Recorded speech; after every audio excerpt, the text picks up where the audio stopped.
Bismillahirrahmanirrahim. Assalamualaikum warahmatullahi wabarakatuh. Sahabat yang beriman, Dajjal merupakan makhluk ciptaan Allah Subhanahu wa Ta'ala yang menjadi salah satu pertanda akan segera tibanya hari penghancuran di semesta. Banyak riwayat menyebutkan bahwa makhluk bermata satu ini menjadi ujian keimanan terbesar kaum muslimin di dunia. Ia akan senantiasa memperdaya manusia dengan fitnah-fitnah yang menjerumuskan serta mengikis keimanan seseorang kepada Allah Subhanahu wa Ta'ala. Bahkan Dajjal juga diberikan kemampuan oleh Allah untuk menunjukkan tipu daya yang membuat manusia terkagum-kagum dan akhirnya menjadi pengikutnya. Dajjal akan menunjukkan kesaktiannya agar manusia percaya bahwa dirinya adalah Tuhan. Oleh sebab itu, kita harus mewaspadai tipuan sihir Dajjal menjelang hari kiamat datang. Lantas, apa saja tipuan yang dimaksud? Simak terus videonya sampai akhir hanya di channel Belajar Islam. Satu lagi, tekan dulu tombol subscribe, like, dan share-nya agar menjadi berkah bagi kita semua. Dajjal diberikan istijroj untuk menipu manusia. Yang dimaksud istijroj di sini adalah kemampuan dan kemudahan yang diberikan Allah kepada hamba-Nya agar mereka semakin jauh dari rahmat Allah. Na'udzubillahi min zalik. Dan berikut adalah istijraj yang diberikan kepada Al-Masih Ad-Dajjal. 1. Membawa air dan api. Tipuan sihir pertama yang dilakukan oleh Dajjal menjelang tibanya hari kiamat adalah perkara membawa air dan api. Banyak orang yang tertipu dengan sihir tersebut. Mereka menyangka bahwa air yang dibawa Dajjal adalah air sungguhan, padahal sebenarnya itu adalah api yang membakar. Hal tersebut tertulis dalam sebuah hadis. Dari Uqbah bin Amr berkata pada Huzaifah, "Tidakkah Anda ceritakan kepada kami apa yang Anda dengar dari Rasulullah SAW?" Huzaifah berkata, "Saya telah mendengar Rasulullah SAW bersabda, jika keluar Dajjal membawa air dan api, adapun yang dilihat orang-orang itu api, maka sesungguhnya itu adalah air yang dingin. Sedangkan yang dilihat oleh orang-orang itu air yang dingin, maka itulah api yang membakar. Maka barang siapa mendapatinya hendaklah masuk pada yang dilihatnya berupa api, sebab sebenarnya itu adalah air tawar yang dingin." Hadis riwayat Bukhari dan Muslim. 2. Menyembuhkan kebutaan dan penyakit belang atau sopak. Selain melakukan sihir dengan menipu membawa air dan api, ternyata Dajjal juga menipu manusia dengan kemampuan untuk menyembuhkan kebutaan dan penyakit belang. Iya, Dajjal mampu menyembuhkan kebutaan dan penyakit belang-belang. Hadis riwayat Muslim. 3. Mengaku nabi lalu mengaku Tuhan. Pada saat kemunculannya, Dajjal menunjukkan segala kekuasaan dan keajaiban yang dia miliki atas izin Allah Subhanahu wa Ta'ala. Setelah itu ia lalu mengaku sebagai seorang nabi. Tidak cukup sampai di situ, Dajjal juga melakukan tipuan dengan menghidupkan orang yang telah mati dan kemudian dirinya mengaku sebagai Tuhan. Kemudian Dajjal berkata setelah itu, "Sesungguhnya aku seorang nabi." Lalu bergetarlah semua yang berakal dan mereka pun pergi meninggalkannya. Lalu ia tinggal setelah itu dan berkata, "Aku adalah Allah." Maka matanya menjadi tertutup, telinganya terpotong dan tertulis di antara kedua matanya kafir, yang terbaca oleh segenap mukmin yang mampu menulis dan yang tidak mampu menulis. Hadis riwayat Muslim. Dari Abu Umamah Al-Bakhili, Rasulullah SAW bersabda, di awal kemunculannya ia berkata, "Aku adalah nabi, padahal tidak ada nabi setelahku." Kemudian ia memuji dirinya sambil berkata, "Aku adalah Rob kalian, padahal kalian tidak dapat melihat Rob kalian sehingga kalian mati." Hadis riwayat Ibnu Majah. 4. Menurunkan hujan. Tidak hanya menunjukkan tipuan dan mengaku sebagai nabi serta Tuhan, kelak Dajjal juga akan melancarkan fitnah besar kepada manusia. Dajjal juga mengaku bisa memerintahkan langit untuk menurunkan hujan. Bersama Dajjal, Allah akan mengutus setan-setan yang mengajak berbicara pada manusia. Ia membawa fitnah besar dengan memerintahkan langit untuk menurunkan hujan. Hujan pun turun dalam penglihatan manusia. Ia membunuh dan kemudian menghidupkannya kembali dalam penglihatan manusia yang tidak mungkin ditandingi orang lain. Hadis riwayat Imam Ahmad. 5. Menyuburkan tanah. Selain mengaku mampu menurunkan hujan, Dajjal juga melakukan tipu daya dengan mengaku bisa menyuburkan tanah.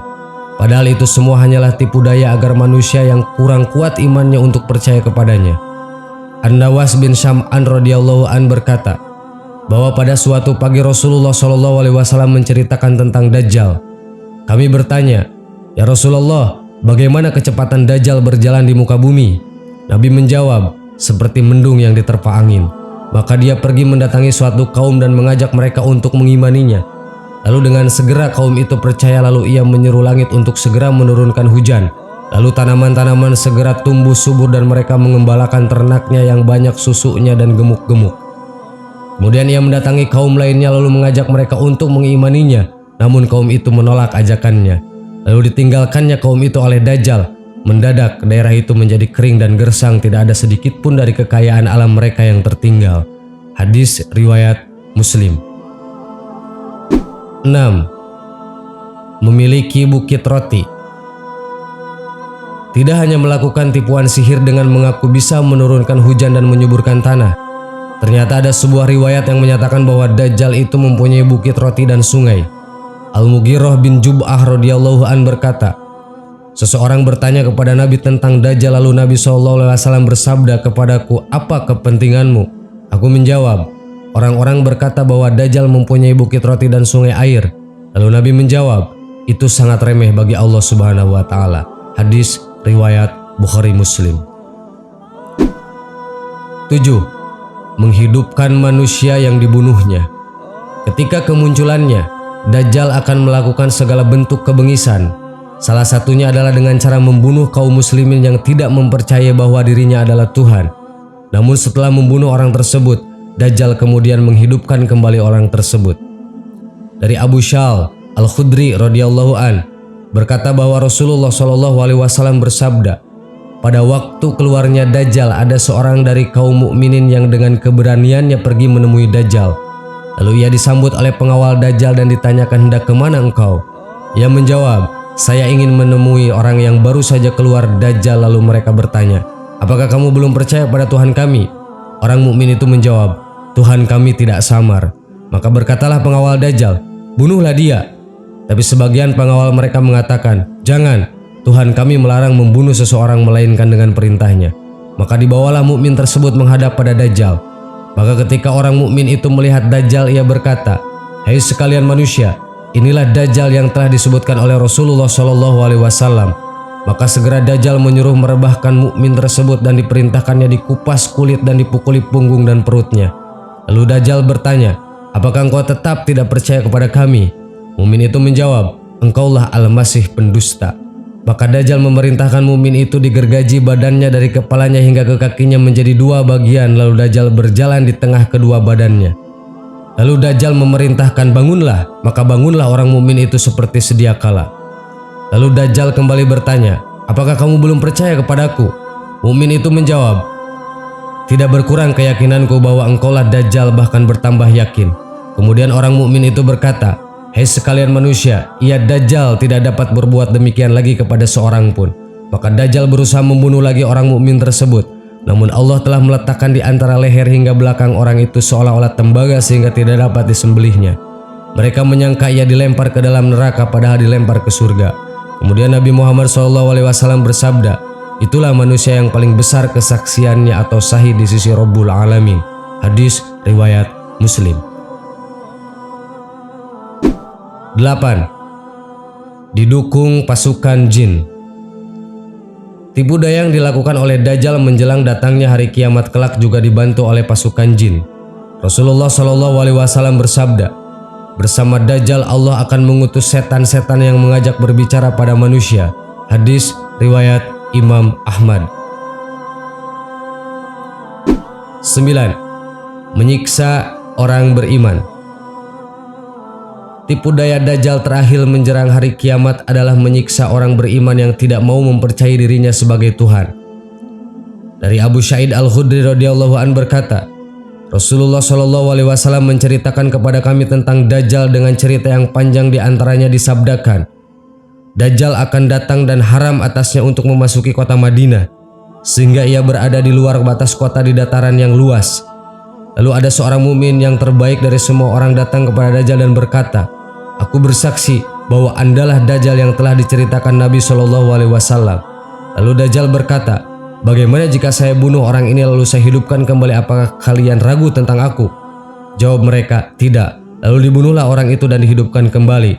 Maka orang mukmin itu berkata, "Demi Allah, kini aku makin yakin tentang dirimu bahwa Andalah Dajjal." Maka Dajjal berkata, "Apakah aku bunuh saja lagi?" Namun Allah tidak mengizinkannya sehingga Dajjal tidak dapat membunuhnya. Hadis riwayat Muslim.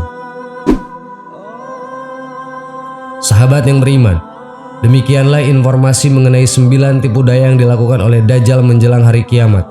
Sebagai umat Islam kita harus senantiasa waspada dengan tipuan yang demikian, agar kelak kita tidak terjerumus menjadi salah satu pengikut Dajjal yang membawa kesesatan ketika tiba hari kiamat. Amin. Allahu a'lam. Assalamualaikum warahmatullahi wabarakatuh.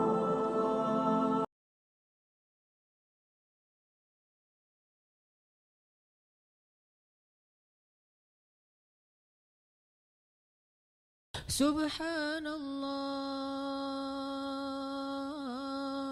walhamdulillah wala ilaha illallah wallahu akbar. Subhanallah